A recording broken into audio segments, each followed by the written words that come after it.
എന്താണ് ട്രേഡിംഗ്, എന്താണ് ഇൻവെസ്റ്റ്മെന്റ്?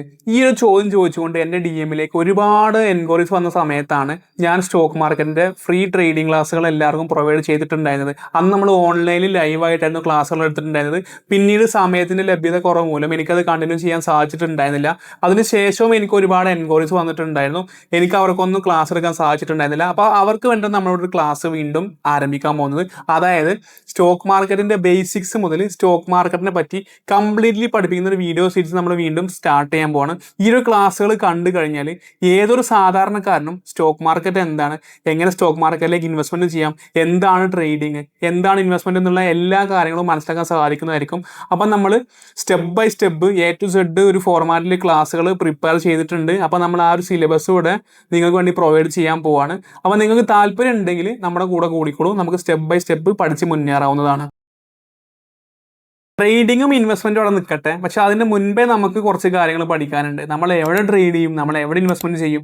നമുക്ക് ക്രിപ്റ്റോയിലേക്ക് ഇൻവെസ്റ്റ്മെന്റും ട്രേഡിങ്ങും ചെയ്യാൻ സാധിക്കും, നമുക്ക് ഫോറക്സിൽ ട്രേഡ് ചെയ്യാൻ സാധിക്കും. പക്ഷെ ഇവിടെ നമ്മൾ പഠിക്കാൻ പോകുന്നത് ഇന്ത്യൻ സ്റ്റോക്ക് മാർക്കറ്റിൽ എങ്ങനെ ഇൻവെസ്റ്റ്മെന്റ് ചെയ്യാം, എങ്ങനെ ട്രേഡ് ചെയ്യാം എന്നുള്ള കാര്യമാണ് നമ്മുടെ വീഡിയോ സീരീസിൽ നമ്മൾ പഠിക്കാൻ പോകുന്നത്. നമ്മൾ സ്റ്റോക്ക് മാർക്കറ്റിനെ പറ്റി പഠിക്കുന്നുണ്ട്, അതുപോലെ തന്നെ NSE എന്താണ്, BSE എന്താണ്, സെൻസസ് എന്താ, നിഫ്റ്റി എന്താ, ഇൻട്രാഡേ ട്രേഡിംഗ് എന്താ, ലോങ് ടേം ഇൻവെസ്റ്റ്മെന്റ് എന്താ, സ്വിംഗ് ട്രേഡിംഗ് എന്താ, ഓപ്ഷൻ ട്രേഡിംഗ് എന്താ, ഒരുപാട് കാര്യങ്ങൾ നമുക്കിവിടെ പഠിക്കാനുണ്ട്. റിസ്ക് മാനേജ്മെന്റ് പഠിക്കാനുണ്ട്, മണി മാനേജ്മെന്റ് പഠിക്കാനുണ്ട്, ട്രേഡിംഗ് സൈക്കോളജി, നമുക്ക് ഒരുപാട് കാര്യങ്ങൾ പ്രോപ്പറായിട്ട് സ്റ്റെപ്പ് ബൈ സ്റ്റെപ്പ് പഠിച്ച് മുന്നോട്ട് പോകാവുന്നതാണ്. അപ്പൊ നമുക്ക് ബേസിക്സ് മുതൽ പഠിക്കാവുന്നതാണ്. അപ്പൊ നമ്മൾ ആദ്യം നോക്കാൻ പോകുന്നത് എന്താണ് സ്റ്റോക്ക് മാർക്കറ്റ്. ലിസ്റ്റഡ് കമ്പനികളുടെ ഷെയറുകൾ വാങ്ങുകയും വിൽക്കുകയും ചെയ്യപ്പെടുന്ന പ്ലേസിനാണ് നമ്മൾ ഷെയർ മാർക്കറ്റ് അല്ലെങ്കിൽ സ്റ്റോക്ക് മാർക്കറ്റ് എന്ന് പറയുന്നത്. ഷെയർ മാർക്കറ്റ് എന്ന് പറഞ്ഞാലും സ്റ്റോക്ക് മാർക്കറ്റ് എന്ന് പറഞ്ഞാലും രണ്ടും സെയിം തന്നെയാണ്. നമ്മൾ മീൻ വാങ്ങാൻ പോകുന്ന മാർക്കറ്റിനെ മീൻ മാർക്കറ്റ് എന്ന് പറയാറില്ലേ, അതുപോലെ തന്നെ പച്ചക്കറി വാങ്ങുന്ന മാർക്കറ്റിനെ നമ്മൾ പച്ചക്കറി മാർക്കറ്റ് എന്ന് പറയുന്നത്. അതുപോലെ തന്നെ ലിസ്റ്റഡ് കമ്പനികളുടെ ഷെയറുകൾ വാങ്ങുകയും വിൽക്കുകയും ചെയ്യപ്പെടുന്ന പ്ലേസിനാണ് നമ്മൾ ഷെയർ മാർക്കറ്റ് അല്ലെങ്കിൽ സ്റ്റോക്ക് മാർക്കറ്റ് എന്ന് പറയുന്നത്. ലിസ്റ്റഡ് കമ്പനികളുടെ ഷെയറുകൾ വാങ്ങുകയും വിൽക്കുകയും ചെയ്യപ്പെടുന്ന പ്ലേസാണ് ഷെയർ മാർക്കറ്റ് അല്ലെങ്കിൽ സ്റ്റോക്ക് മാർക്കറ്റ് എന്ന് നമ്മൾ പറഞ്ഞു. പക്ഷേ ഈ വ്യാപാരം നടക്കുന്നത് എവിടെയാണ്? നമ്മൾ വാങ്ങുകയും വിൽക്കുകയും ചെയ്യപ്പെടുന്ന സമയത്ത് ഈ വ്യാപാരം നടത്താനൊരു സ്ഥാപനം ഉണ്ടായിരിക്കും. ആ സ്ഥാപനത്തിനാണ് നമ്മൾ സ്റ്റോക്ക് എക്സ്ചേഞ്ച് എന്ന് പറയുന്നത്. സ്റ്റോക്ക് എക്സ്ചേഞ്ച് എന്ന് പറയുമ്പോൾ നിങ്ങൾ NSE national stock exchange, BSE Bombay stock exchange എന്നൊക്കെ കേട്ടിട്ടില്ലേ? ഈ ബോംബെ സ്റ്റോക്ക് എക്സ്ചേഞ്ചും നാഷണൽ സ്റ്റോക്ക് എക്സ്ചേഞ്ചും ഒക്കെ ഇന്ത്യയിലുള്ള പ്രമുഖ സ്റ്റോക്ക് എക്സ്ചേഞ്ചുകളാണ്. ഈ എക്സ്ചേഞ്ചുകളിലാണ് നമ്മൾ ഷെയറുകൾ വാങ്ങുകയും വിൽക്കുകയും ചെയ്യപ്പെടുമ്പോൾ ആ ട്രാൻസാക്ഷൻ നടക്കുന്നത് ഈ എക്സ്ചേഞ്ചുകളിലായിരിക്കും. ഒരു ഉദാഹരണത്തിന് എനിക്കിപ്പോൾ ടാറ്റ മോട്ടോഴ്സ് എന്ന കമ്പനിയിലേക്ക് ഇൻവെസ്റ്റ്മെന്റ് ചെയ്യണം. അപ്പോൾ ടാറ്റ മോട്ടോഴ്സിന്റെ ഷെയർ എനിക്ക് BSEയിൽ നിന്ന് വേണമെങ്കിലും വാങ്ങാം, NSEയിൽ നിന്ന് വേണമെങ്കിലും വാങ്ങാം. അപ്പോൾ ഞാൻ BSEയിൽ നിന്ന് ടാറ്റ മോട്ടോഴ്സിന്റെ ഒരു ഷെയർ വാങ്ങാൻ ഓർഡർ കൊടുക്കുന്നു. BSE എന്താ ചെയ്യുന്നത്? ഞാൻ ഓർഡർ കൊടുത്ത സമയത്ത് ടാറ്റ മോട്ടോഴ്സ് എന്ന കമ്പനിയുടെ ഷെയർ സെല്ല് ചെയ്യാൻ വേണ്ടി ഓർഡർ കൊടുത്ത ഒരാളുണ്ടായിരിക്കും. അപ്പോൾ ആ സെല്ല് ചെയ്യാൻ വേണ്ടി ഓർഡർ കൊടുത്ത ആളെയും ബൈ ചെയ്യാൻ വേണ്ടി ഓർഡർ കൊടുത്ത എന്നെയും തമ്മിൽ കൂട്ടിമുട്ടിച്ചുകൊണ്ട് ഈ ട്രാൻസാക്ഷൻ നടത്തുന്ന ജോലിയാണ് സ്റ്റോക്ക് എക്സ്ചേഞ്ചുകൾ ചെയ്യുന്നത്. നമുക്കിനി ഇൻഡെക്സ് എന്താണെന്ന് നോക്കാം. നമ്മൾ ചെറുപ്പം തൊട്ടേ വാർത്തകളിൽ കേൾക്കാറുള്ള ഒരു കാര്യമാണ് ഓഹരി വിപണി ഇടിഞ്ഞു, സെൻസസ് ഇത്ര പോയിന്റ് നഷ്ടത്തിൽ, നിഫ്റ്റി ഇത്ര പോയിന്റ് ലാഭത്തിൽ എന്നൊക്കെ നമ്മൾ കേൾക്കാറുണ്ടല്ലേ. അന്നോട്ടേ നമ്മുടെ മനസ്സിലുള്ള സംശയമാണ് എന്താണ് ഈ സെൻസസ്, എന്താണ് നിഫ്റ്റി എന്നുള്ളത്.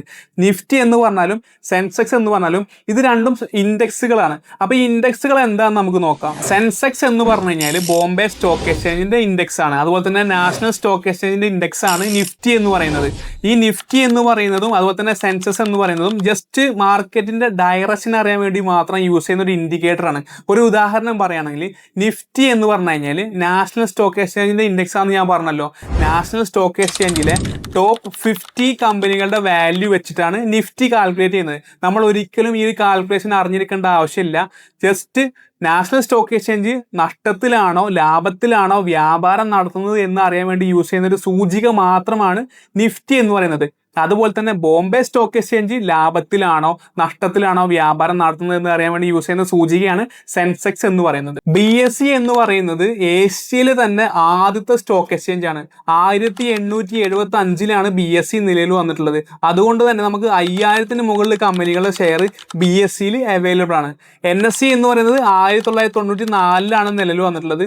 അതുകൊണ്ട് തന്നെ നമുക്ക് 2000-ന് മുകളിൽ കമ്പനികളുടെ ഷെയറുകൾ മാത്രമേ NSEയിൽ അവൈലബിൾ ആയിട്ടുള്ളൂ. അപ്പൊ ഈ പറഞ്ഞിരിക്കുന്ന ലിസ്റ്റഡ് കമ്പനികളുടെ ഷെയറുകൾ ബൈയിങ്ങും സെല്ലിങ്ങും നടക്കുന്ന പ്ലേസിനെയാണ് നമ്മൾ ഷെയർ മാർക്കറ്റ് അല്ലെങ്കിൽ സ്റ്റോക്ക് മാർക്കറ്റ് എന്ന് പറയുന്നത്.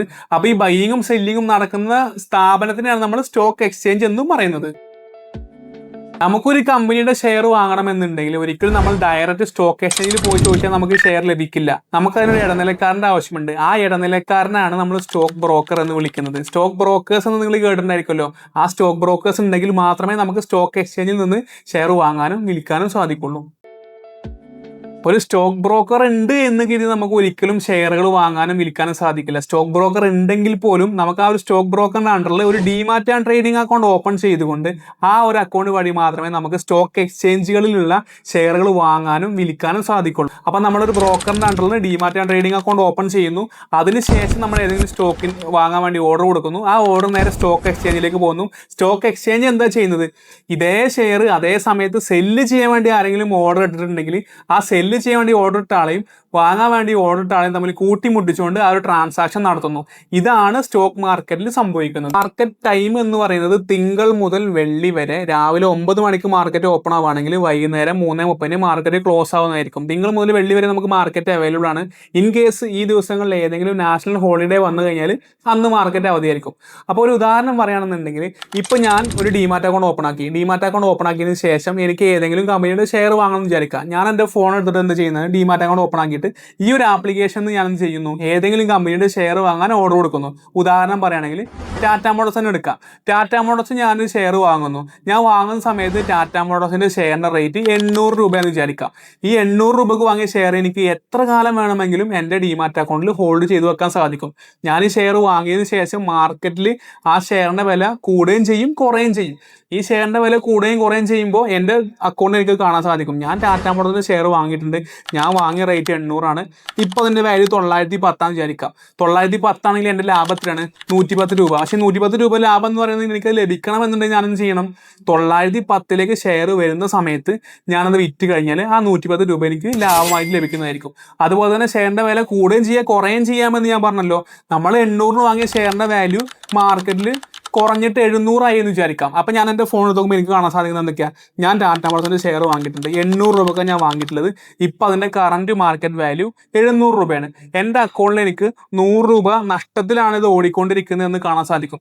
പക്ഷേ ഞാൻ ആ സമയത്ത് വിറ്റാൽ മാത്രമേ ആ 100 രൂപ നഷ്ടം എൻ്റെ കയ്യിൽ നിന്ന് പോകുള്ളൂ. ഞാൻ വിറ്റിട്ടില്ലെങ്കിൽ ആ ഷെയർ അവിടെ തന്നെ കിടക്കുന്നതായിരിക്കും. അപ്പോൾ നമ്മൾ എപ്പോഴാണോ ആ ഷെയർ വിൽക്കുന്നത് ആ സമയത്ത് നമ്മുടെ ലാഭമാണെങ്കിലും നഷ്ടമാണെങ്കിലും നമുക്കത് ലഭിക്കുള്ളൂ. അപ്പോൾ സ്റ്റോക്ക് മാർക്കറ്റിനെ കുറിച്ച് നിങ്ങൾക്ക് ഏകദേശം ഐഡിയ കിട്ടിയിട്ടുണ്ടാവുമെന്ന് ഞാൻ വിചാരിക്കുന്നു. അപ്പോൾ നമ്മൾ അധികം വലിച്ചു നീട്ടലുകൾ ഇല്ലാതെയാണ് നമ്മുടെ ക്ലാസ്സുകളൊക്കെ എടുത്തു പോകാൻ ഉദ്ദേശിക്കുന്നത്. സ്റ്റോക്ക് മാർക്കറ്റിന്റെ ബേസിക്സ് എന്ന് പറയുമ്പോൾ ഇത്ര മാത്രമേ ഉള്ളൂ. എന്താണ് സ്റ്റോക്ക് മാർക്കറ്റ്, സ്റ്റോക്ക് എക്സ്ചേഞ്ച് എന്താണ്, ഇൻഡെക്സ് എന്താണ്, ഡിമാറ്റ് ആൻഡ് ട്രേഡിംഗ് അക്കൗണ്ട് എന്താണ്, സ്റ്റോക്ക് ബ്രോക്കർ എന്താണെന്നൊക്കെ നമ്മൾ പഠിച്ചിട്ടുണ്ട്. ഇന്ന് ഞാൻ എടുത്തിരിക്കുന്ന ക്ലാസ്സുകളിൽ എന്തെങ്കിലും സംശയം ഉണ്ടെങ്കിൽ നിങ്ങൾക്ക് കമന്റ് ബോക്സിൽ ചോദിക്കാവുന്നതാണ്. വരും ക്ലാസ്സുകളിൽ നമ്മൾ ഡിമാറ്റ് അക്കൗണ്ട് എങ്ങനെ ഓപ്പൺ ചെയ്യാം, എന്തൊക്കെ ടൈപ്പ് ട്രേഡിങ്ങുകൾ ഉണ്ട്, ഇൻട്രാഡേ ട്രേഡിംഗ് എന്താ, സ്വിംഗ് ട്രേഡിംഗ് എന്താ എന്നുള്ളതൊക്കെ പ്രോപ്പറായിട്ട് പഠിച്ച് മുന്നോട്ട് പോകാവുന്നതാണ്.